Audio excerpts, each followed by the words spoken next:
Hello and welcome back to my channel and welcome to my revisit tag challenge. Now, I have only ever done 9 tags. I did a couple at the start of my YouTube career. I have created 4 or 5 by myself and that's it. And like, tags are really popular. I don't know why I've just not done more of them, to be honest. So in this jar, I have 40 tags, some of which I have done before, hence the revisit. Some which I have been tagged in and never got round to, and ones that I have not been tagged in but would like to give a go anyway because they just look super interesting, or I want to give the smaller booktuber a shout out for making a great tag. But the reason it is in a jar is because I don't want to know in advance what book or response I'm going to pick out for the tag. It is going to be a very impromptu, these are my thoughts thing. So to add to the challenge, I am not allowed to repeat a book more than 3 times across this challenge. So until all 40 of these have gone, I will keep posting tags, and if you want to tag me in a tag, let me know down below, or just straight up tag me on Twitter or on YouTube. That would be great. So this, oh god, I'm not entirely sure my hand will fit. So the tag that I will be doing today, of which I have no prep for other than the list of the questions, is a popular opinions tag. So the popular opinions tag was created by Abby Salter a year ago, so it's quite a new tag. There is the media freakout tag in here, which is like 6 years old, so at least I didn't have to do that one because I've just put it in, and when it comes out I will do that tag. But until then, okay, so the first question on the popular opinions tag is, what is a series everyone loves that you also love? I think I'm going to go with the Daughter of Smoke and Bone trilogy. This is a really beautifully crafted trilogy that looks at not just good versus evil, Romeo and Juliet style, but our perceptions of people who are not like us. It has angels and demons. The writing style is really lyrical and really beautiful, and I love that. But also it has a lot of intrigue. There is trigger warnings for sexual assault in book 2, which I was not given and would have appreciated earlier on, but it all forms part of the narrative, and it is a really interesting trilogy. And I know that the interest in this has kind of died off a little bit because it is an older series, but people love it and I can see why. The second question is, what is an underhyped book you wish got more love? That one again is going to be super easy so long as I can find it. Okay, I'm back. So I would like there to be more hype around Kings of the Wild.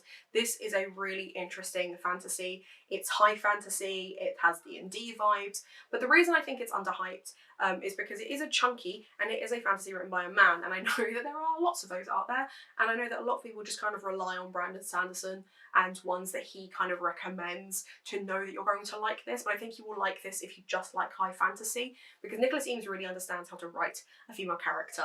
And that's why I think it needs more hype. I thought the characters are all really clever.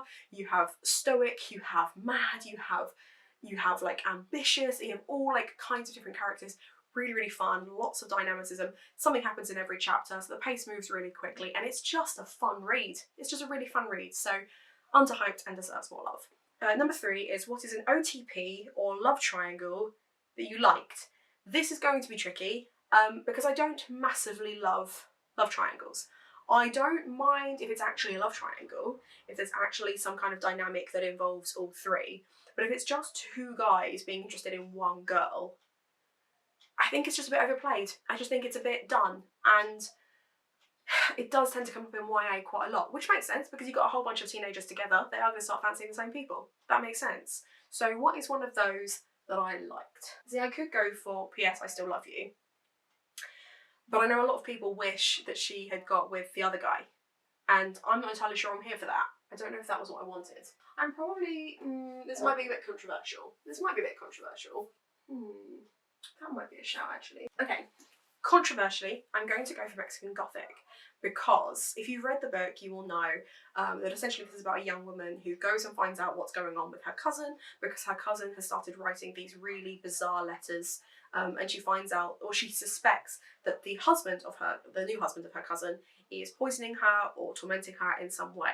Now, there is sexual intrigue between her and this new husband, and I thought that was really interesting because it definitely plays on a love triangle, but it does not end the way you'd expect. And she also has a secondary love interest who is also kind of like the sweet boy, but also has like a sinister past and stuff like that. So all of that is really intriguing. One of the more intriguing love triangles I've ever read, so would recommend for that. What is a popular genre you'd like to try more of? romance. I don't know what was on my brain when I first started BookTube and I was telling people that I hated romance, because I don't. I really enjoy romance. I really enjoy a classic love story. I enjoy more like modern, smutty, spicy romance. I like it all, but I would like to try certainly more new adult, set at university type vibes, just because I really enjoyed The Love Hypothesis. I would love to read more STEM-based romances. So I have The Kiss Quotient on my TBR, but if you have any others, please let me know. Next is a popular character that you love and you think deserves more love. A popular character.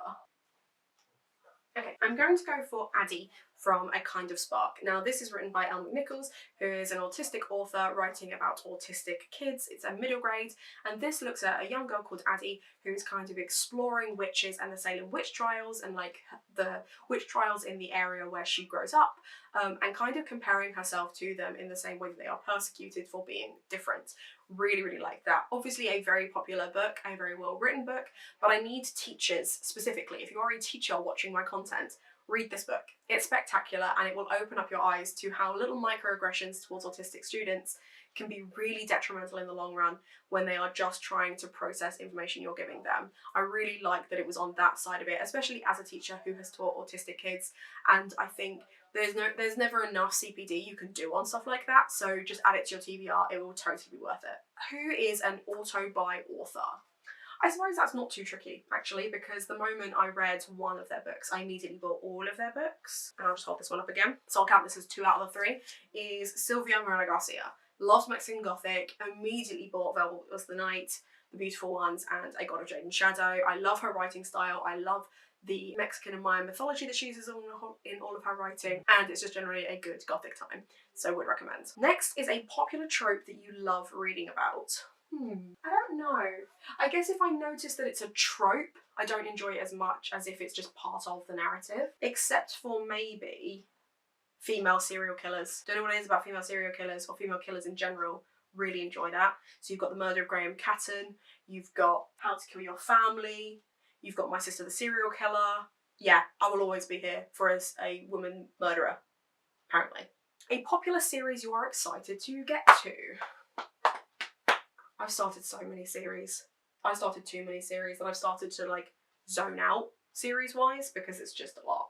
I can't reach them, but the Fortuna Sworn series looks really great. I bought the first 3 books. I know the 4th one has just come out or is on its way out soon. Really excited for that one. It just looks like fairy smart on speed, which is great. And then the last one is a book where you both loved the book and the film. Well, I'm kind of glad I didn't pick this for Love Triangle earlier because it means I can pick it for this one instead. To All the Boys I Loved Before. It was a super cute film, very aesthetically pleasing to look at, and a super cute read. Yeah, would absolutely recommend. I even got the Netflix tie-in, which is unfortunate because I prefer the other cover, but it is what it is. Yeah, so there you go. There is the popular opinions book tag. Now, I wasn't tagged by anyone to do this one, which means I'm kind of free to tag anyone I like to give this a go. So I'm going to tag Lizzie because she keeps tagging me in content where she's doing vlogs and stuff like that, and I feel like that's fair turnaround. So Lizzie, I would like to know your popular opinions on books, please. Other than that, check out the links down below. Treat yourself to a book from Waypoint today because it helps support me and my content. And other than that, have a nice day.